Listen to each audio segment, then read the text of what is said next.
আমি তোমাকে দেখাবো কিভাবে আমি কোমল গোলাপের পাপড়ি দিয়ে ফেশিয়াল মাস্ক বানিয়ে থাকি। প্রথমে আমি বনে যাই এবং জলপ্রপাত থেকে তাজা গোলাপ তুলে নিই। তারপর খুব যত্ন সহকারে আমি কোমল পাপড়িগুলো তুলে নিই এবং জলপ্রপাতের প্রবাহমান জলে ভালো করে ধুয়ে ফেলি, যাতে কোনো ময়লা না থাকে। বাড়িতে আনার পর আমি আমার দাদুর বিশেষ পাত্রে রাখি। একটি ভেজা কাপড় দিয়ে ঢেকে দিই, বায়ুরোধী সিল দিয়ে বন্ধ করে দিই। আমি পাত্রে ঠান্ডা ঝর্ণার জল ঢেলে কম আঁচে রান্না শুরু করি। পাত্রে আঘাত করলে পাপড়ি থেকে যে বাষ্প বেরোয় তা একটি নলের মধ্য দিয়ে ফোঁটা ফোঁটা বের হয়ে একটি পাত্রে সংগ্রহ করা হয়। এটি প্রাকৃতিক গোলাপ জল।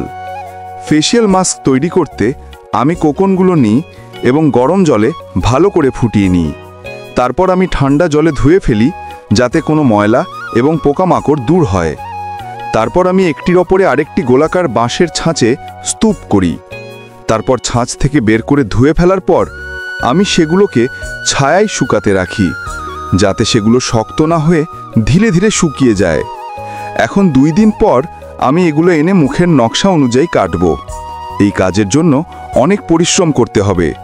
তোমার মায়ের নামে শপথ করে বলছি, তুমি অবশ্যই ভিডিওটি লাইক করবে এবং চ্যানেলটি সাবস্ক্রাইব করবে এবং একটি সুন্দর মন্তব্য করবে।